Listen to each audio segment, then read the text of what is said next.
My parents sided with my fiancé and cousin after they cheated. When I refused to forgive, they pressured me. I am 30, and I was engaged to Maria, 29, for about 8 months.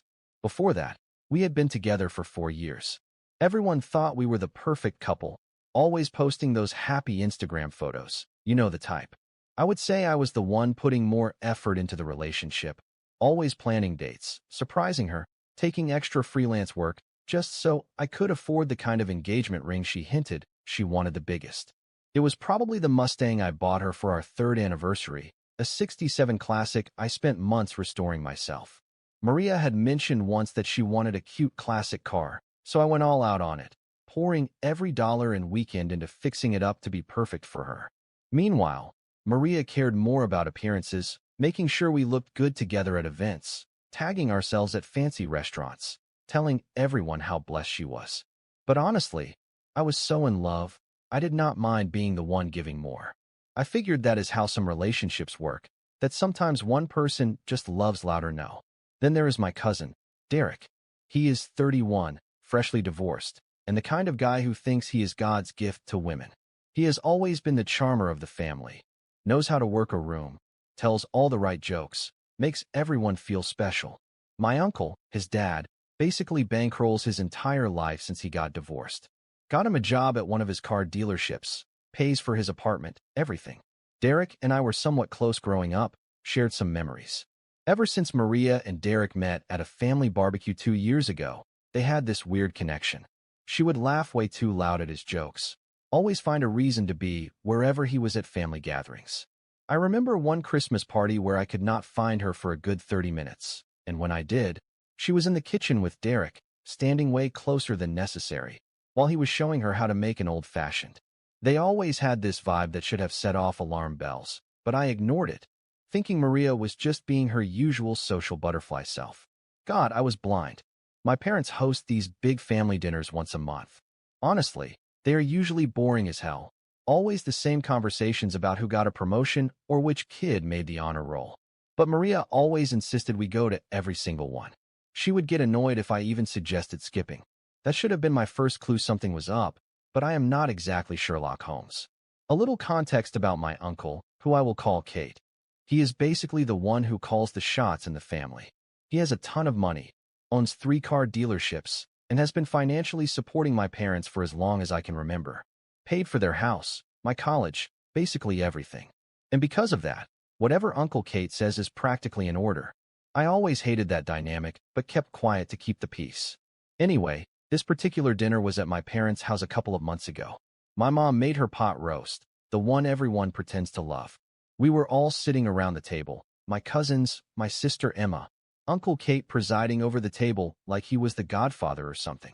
About an hour in, I noticed Maria kept disappearing from the table. The first time, she said she had to take a work call and came back about 15 minutes later. Then she did it again, and a third time. I did not think much of it until I realized her phone had been on the table the whole time. It never rang once. The 4th time she slipped away, I waited a couple of minutes and went looking for her. Checked the bathroom, empty. Went out to the front porch, nobody. Then, as I walked past my dad's office, I heard voices whispering inside. The door was slightly ajar, just enough for me to peek in. What I saw literally made my stomach churn. Maria was sitting on the desk, my cousin Derek's hands all over her. Together. I knew this was not some drunken mistake. I knew it was not the first time. I pushed the door open so hard, it slammed against the wall. They both jumped like they had been electrocuted. The look on their faces was first shock, then a pathetic attempt to look innocent. Derek had the nerve to say it is not what it looks like. It is not what it looks like. Are you fucking kidding me? I completely lost it. I grabbed him by the shirt and slammed him against my dad's bookshelf. A bunch of his golf trophies crashed to the floor. I was seeing red. It is not what it looks like. You are making out with my fiancé in my parents' house, and you say it is not what it looks like. Maria started crying, saying she was sorry, that it just happened, with that classic cheater spiel you see in movies. I could not even look at her. I just kept my eyes fixed on Derek. We grew up together, went fishing every summer. He was at my college graduation, and now he was stabbing me in the back in the most disgusting way possible. At that point, everyone came rushing in, my parents, Uncle Kate, my sister, everyone. My mom gasped at the sight of the broken trophies on the floor. My dad had this look like he could not comprehend anything. And then Uncle Kate stepped in and literally pulled me off of Derek like I was some out-of-control teenager. "What the hell is going on here?"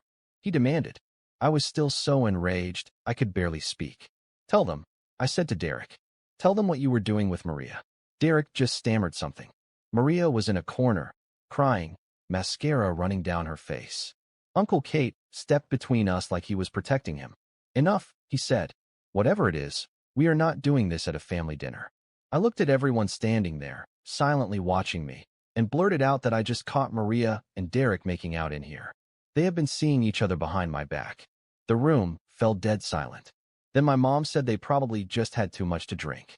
My dad suggested maybe I had misinterpreted what I saw. Are you kidding me? Misinterpreted? At that moment, I knew I was not going to get any support from them. Uncle Kate was already in damage control mode, and my parents would follow his lead, as they always did. So I grabbed my car keys and left. I did not say goodbye. I did not take Maria with me, let her find her own way home. I do not know if Derek drove her or what, and honestly, I did not care. I drove for hours and ended up at some downtown diner where no one knew me. When I finally checked my phone, I had like 32 messages from Maria, with all the typical cheater excuses, that she was sorry, that it was a mistake, that please come home so we can talk. Talk about what exactly? How long she had been cheating on me. How many times? If it had only been Derek, or if there were others, too? That night, I crashed at a friend's place. I could not face going back to our apartment, knowing what I knew. The next morning, I woke up at Mike's, feeling like crap. Partly from the hangover, partly from, having my life ripped to shreds. Mike is a good guy. He did not ask too many questions, just gave me some coffee and said I could stay as long as I needed. By morning, I had over 50 notifications on my phone, mostly from Maria, but also from my mom, my dad, and even Uncle Kate. I ignored them all and took the longest shower in the world, hoping the hot water could erase the mental image of Maria and Derek together. After I got dressed, my phone buzzed again. It was my sister, Emma. She is 3 years younger than me, but way smarter. She has always been the only one in our family to call out bullshit when she sees it. I answered, and the first thing she said was, "Holy shit, are you okay?" Mom called me crying last night, but she would not tell me what happened, so I heard it from Cousin Jen. "Is it true about Maria and Derek?" I told her everything. It felt good to talk to someone who was not trying to excuse what they did. Emma just listened and then said, "What a couple of I am so sorry, bro." Just simple like that. Around noon, my mom called. She started right away with, "You need to talk to Maria, honey. She is absolutely devastated. We all make mistakes." I lost it a little, Mom. Taking a wrong turn on the highway is a mistake. Making out with your fiancé's cousin at a family dinner is a choice. She went silent for a moment, and then said, "I know you are hurt, but family is family. We need to find a way to move forward together." Translation: Uncle Kate does not want any drama upsetting his perfect hierarchy. And speaking of the devil, my phone buzzed again right after I hung up with Mom. It was Uncle Kate. Now, you have to understand something about my uncle. He is not someone you ignore in our family. He is like 6 feet 2 inches, ex-military, made his fortune with car dealerships, and basically holds financial power over everyone. He paid for my college, got me my first job, etc. My parents are practically his employees, for how much they rely on his generosity. So even though I was furious, I answered. "You made quite a scene last night," he said, not bothering with a greeting. "I caught my fiancé cheating on me with Derek," I replied. "What did you expect?" "Look, these things happen," Kate said, like we were talking about a minor fender bender. "Derek's been going through a rough patch. Since his divorce, he made a mistake. Maria made a mistake. But making such a spectacle at your parents' house was unnecessary." I could not believe what I was hearing. "Unnecessary? Are you serious?" "I am. And I think you need to calm down and handle this like an adult. Derek's already apologized to me." "To you?" I interrupted. "Why the hell is he apologizing to you?" Kate's voice took on that stern tone he uses when he is laying down the law. "Because I am the one who had to calm your parents down after your outburst. Look, son, we all make mistakes. You need to decide if you can forgive Maria and move on." That is when something inside me snapped. I had spent my entire life walking on eggshells around Kate, grateful for his generosity, letting him dictate how our family operates. And now he also wanted to decide how I should react to a betrayal? I hung up on him. I literally ended the call mid-sentence. No one in my family had ever hung up on Kate before. Then I turned off my phone and went for a drive to clear my head. When I got back to Mike's, I turned on my phone and saw I had missed calls from literally everyone in my family except Emma, plus about 20 more pathetic texts from Maria. I had barely made myself a sandwich when someone knocked on the door. Mike opened it and then came back with an uncomfortable look on his face. Your parents are here. Great. Just what I needed. They were standing in Mike's living room, completely out of place. My mother had clearly been crying, and my father had that tight-lipped expression he gets when he is uncomfortable. I did not invite them to sit or anything. I just stood there, arms crossed, waiting for the lecture they had prepared. We are worried about you, my father said. Worried about me? What about worried about the fact that Maria and Derek betrayed me? My mother dabbed at her eyes. We are not saying what they did is okay, but people make mistakes, and families forgive each other. This is not a minor mistake, I said. She was going to marry me. We were planning a life together. My father shifted uncomfortably. Kate thinks I do not give a damn what Kate thinks, I blurted. My parents exchanged a look that spoke volumes. Kate's always been there for this family, my father said cautiously. He helped us buy our house, got Derek that job after his divorce, paid for your college, and there it was, the real reason they were here. Kate was upset that I had disrespected him, and they were doing damage control. So because Uncle Kate gives everyone money, I am supposed to pretend it is okay that my fiancé cheated on me with my cousin? No. But, my mother started. Nothing. You are not here because you care how I feel. You are here because Kate told you to fix this. My father's face hardened. That's not fair. We do care about everyone in this family. Just not as much as you care about keeping Kate happy, I said. My mother started crying again, and I felt I do not know, not entirely angry at them. They are so dependent on Kate. The 2008 crash hit them hard, and Kate swooped in to save them. But ever since, they have been under his thumb. Look, I said, a little calmer. I know you are in a tough spot, but I am not going to pretend everything is okay when it is not. I cannot be around Maria or Derek right now, maybe ever. And I am definitely not apologizing to Kate for hanging up on him. My father sighed. Kate's hosting a family dinner next Sunday. He expects everyone to be there, including you. I laughed. Not happening. Please, my mother pleaded. Just come to dinner, hear Kate out. It's all we are asking. I will think about it, I lied, just to get them to leave. Not in a million years was I going to endure a dinner with Maria and Derek while Kate lectured about family unity. I stayed at Mike's for a few more days, and then I found a short-term rental I could afford without touching the savings Maria and I had for the wedding. The irony of using my honeymoon fund to pay the deposit on a sad studio apartment was not lost on me. I finally went back to our apartment to get my stuff when I knew Maria would be at work. I half expected her to have changed the locks or something, but she did not.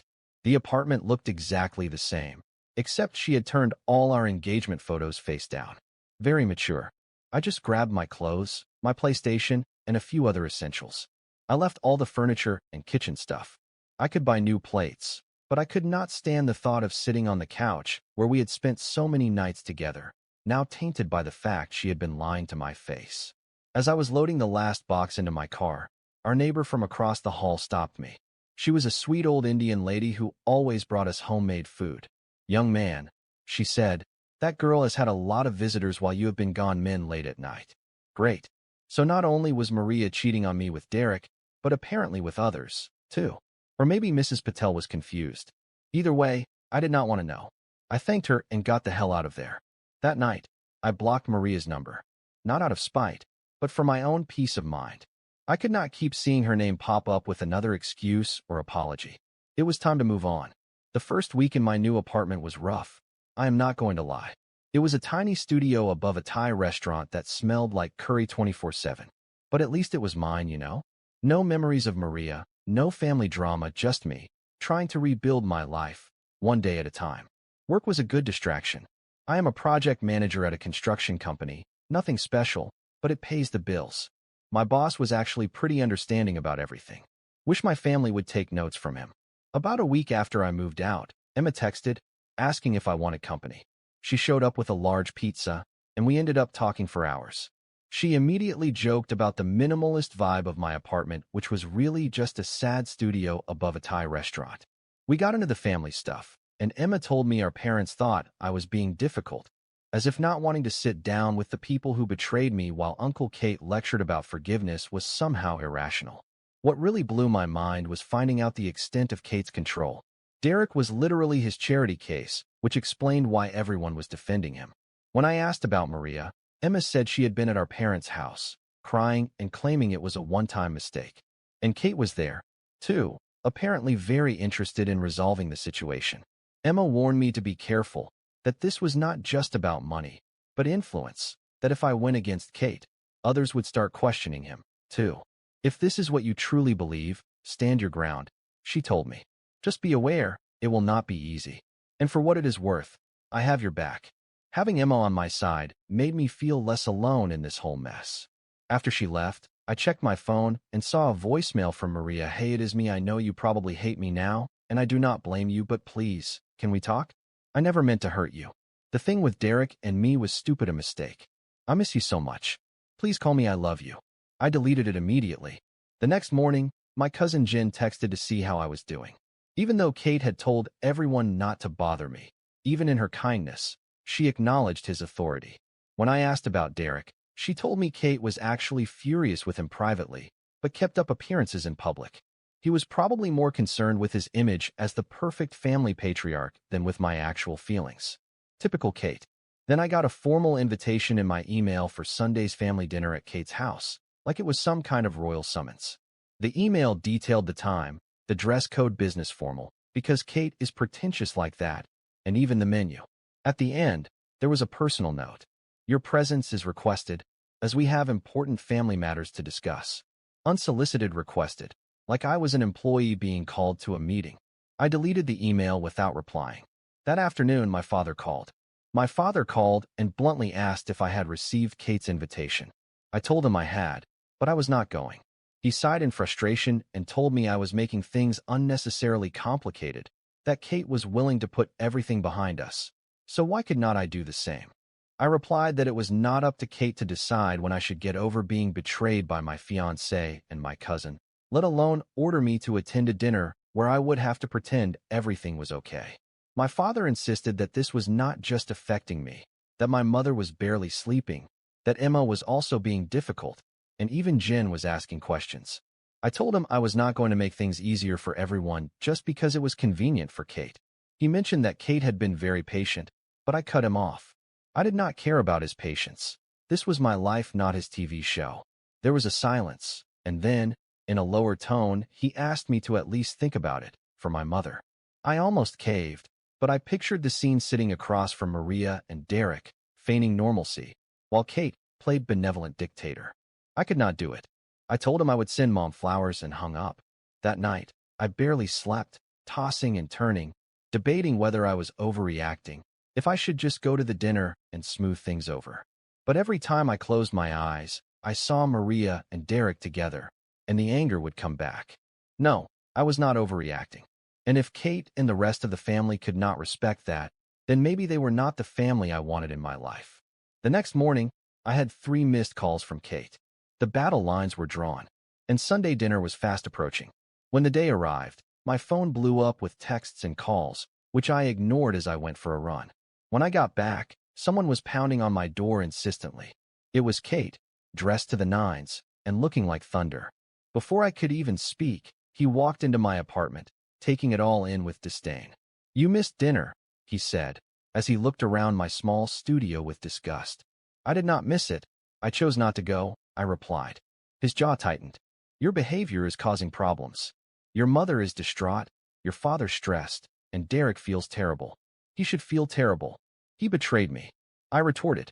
People make mistakes. Stop saying that. I yelled. Taking out the trash is a mistake. What they did was a deliberate choice. The argument escalated. Kate brought up everything he had done for me. College, my first job. I told him I was sick of his generosity with strings attached. When he mentioned that Maria wanted to reconcile, I understood he had been talking to her behind my back. That was the last straw. I ordered him to get out of my apartment. He seemed taken aback. No one talked to Kate like that. You are making a big mistake, he warned as he left. This family has supported you your entire life. I did not reply. This family has controlled me, which is not the same thing. I slammed the door shut, my heart racing. I had burned a major bridge, but for the first time in years, I felt free. 3 months later, my friend Jack, who works at a mechanic shop, called me dude. You are not going to believe who brought your Mustang in for an oil change. I had completely forgotten about the car. Let me guess, I said. Maria? Nope. Some dude named Derek. Derek claimed the car belonged to him and his girlfriend. My blood boiled. Not only was Maria still with Derek, but they were driving around in my car. I grabbed the title and headed to the shop. When I walked in, Derek was filling out paperwork at the counter and froze when he saw me. You have a lot of nerve, I said to him. He tried to act tough. Maria said you did not want it anymore. She also told him the car is registered in my name. Jack, the mechanic, confirmed they could not release the vehicle to anyone but the registered owner. Derek, of course, called Kate, but I did not care. Kate could not change the name on the title. I got my car back and walked out of the shop, past Maria, who came running up to me in the parking lot. My phone blew up with calls from everyone, but I only answered when Emma dialed. Holy shit, she said. You just started World War III. Kate is livid. Not my problem. Emma told me Kate called an emergency family meeting, where he not only called me ungrateful, but also berated Derek for not being able to control himself. His brilliant solution: Derek should give back the car as a gesture of goodwill, and in exchange, he would help me buy a new one. I laughed at the absurdity. Then Kate sent me a formal email with this offer. If I returned the car, I would be welcomed back into the family. I did not respond. Kate was not used to being ignored, let alone defied. I knew this was just the beginning of his retaliation. Days later, my father showed up at my door and told me Kate had threatened to cut them off financially if I did not return the car and keep quiet about the affair. I refused. I was not going to sacrifice my dignity because they could not stand on their own 2 feet. We argued, and he left furious. That night, Emma called to tell me Kate had made good on his threat. He had cut my parents off, and they were now desperate to make their mortgage payment. Soon after, they showed up at my door, unannounced. My mother had been crying for days, and my father looked like he had not slept. They got straight to the point. They needed $2,300 by Friday, or they would lose their house. Kate had canceled their mortgage check, and no one else dared help them, for fear of his retaliation. I was their last resort. I could not believe their audacity. So now you are asking me for money after telling me I ruined your lives? I asked. They looked at me with a mixture of desperation and entitlement that made my stomach churn. I explained that I could not bail them out, partly because I did not have that kind of money, but mostly because I refused to become their new financial savior. If I do it now, you will expect me to keep doing it, I told them. I am not going to replace Kate in your lives. They left without a word, my mother sobbing as they walked to their car, probably one Kate had bought for them. That night, I could not sleep, picturing them losing their house because of my decision to stand up to Kate. At 2 a.m., I caved and wrote a check for $1,000, not enough to save them, but something to help. I left them a note, making it clear it was a one-time thing, and they needed to learn to stand on their own 2 feet. I slipped it under their door. They never mentioned it, never called to thank me, never asked for more. Somehow, that silence hurt more than all their anger and accusations. It has been 8 months since the car incident, and a lot has changed. I would like to say my parents learned their lesson and realized Kate's money was not worth his control, but that is not the case. According to Emma, they moved into a small apartment, and my father came out of retirement to work at a hardware store. My mother still will not talk to me, convinced I destroyed her comfortable life out of spite. Kate, true to form, used them as an example for the rest of the family. At a gathering I was not welcome at, he said this is what happens when you raise ungrateful children. The message was clear. Defying Kate meant ending up like my parents. Most of the family fell in line and cut me off completely. Cousins I grew up with, aunts and uncles who used to give me 20 for my birthday, all gone, terrified of losing Kate's financial support. Over time, I realized that relationships built on fear and financial dependence were not real connections. On the other hand, Emma and I have become closer than ever. She moved out of our parents' house and got her own place, refusing Kate's financial help. She is struggling, working 2 jobs to make rent, but says she has never been happier. It is like I can finally breathe, she told me last week as we were having some beers. And I know exactly what she means. As for Derek and Maria, their relationship imploded spectacularly a month after the car incident. According to Emma, who heard it from our cousin Jen, one of the few who still secretly talks to us. They had a huge fight in the middle of a family dinner. Maria accused Derek of using her to get to Kate's money, and Derek called her a gold digger. They both stormed out. Losing their transportation, my car had exposed all the cracks in their relationship. After the breakup, Maria tried contacting me. She sent a long text saying she had made a terrible mistake, that Derek had manipulated her, and that she never stopped loving me. I did not reply. Some things cannot be rebuilt once they are burned. By the way, the Mustang is running great. I had to put some work into it after getting it back, since Derek and Maria had not maintained it well, but it is better than ever now. Sometimes, I take it for long drives up the coast, windows down, music blasting. Those moments, with just the open road ahead of me, are when I feel most at peace. Last week, something unexpected happened. Getting home from work, I saw a familiar figure sitting on the steps of my building. Maria? She looked rough. Messy hair, wearing sweatpants, nothing like the always put-together woman I was engaged to. "What are you doing here?" I asked, keys in hand. She stood up. I was pleading I need the diamond bracelet I left at our old apartment. My mom gave it to me. "You mean the bracelet I bought you for your birthday last year? The one that cost me 3 months' salary?" I interrupted. Her face flushed. "Look, I know things ended badly, but I really need it. Derek and I broke up. I lost my job, and I could sell it to make rent this month." Her audacity was almost impressive. "Let me get this straight. You cheated on me with my cousin, took my car, and now you want the expensive bracelet I bought you, so you can pawn it?" "Please," she whispered. "I have nowhere to go." "It is not my problem," I said, walking past her. "The bracelet is gone anyway. I sold it months ago." She called after me, but I closed the door without hearing her out. I had been played enough. 2 days later, my father called me. Apparently, Maria had gone crying to my parents after I turned her away. "Kate says you need to help her," my father began. I laughed. "Kate's still calling the shots, huh?" "She is family," he said defensively. "And he thinks you are being unnecessarily cruel to Maria." "Of course, he does," I replied. "Because God forbid anyone in this family has to face the consequences of their actions. He wants to meet with you, and says it is time to put this nonsense behind us." "That is not going to happen," I said firmly. "I am done with this, with Kate's manipulation, with your inability to stand up to him, with this whole family dynamic. Tell Kate I wish him all the best, but I will not be there." My father's voice hardened. "So that is it then? After everything we have been through?" "Yes," I replied. "I have made peace with walking away. I suggest you do the same." I hung up and blocked his number. I did the same with every family member except Emma. She understood when I explained I needed a complete break. It has been 2 months since then, and Emma tells me the family is still in shambles. Kate is furious that his control is slipping. Apparently, some of the younger cousins are starting to question his authority, too. My parents are still struggling financially, but refuse to admit they made a mistake choosing Kate's money over supporting me. The funny thing about cutting toxic people out of your life is all the space it leaves for better things. I am seeing someone new. It is nothing serious yet, but she is kind and genuine in a way Maria never was. I got a promotion at work. The Mustang is running better than ever. If there is one thing I have learned from all of this, it is that sometimes you have to lose what you thought you wanted to discover what you truly need. I thought I needed Maria. I thought I needed my family's approval.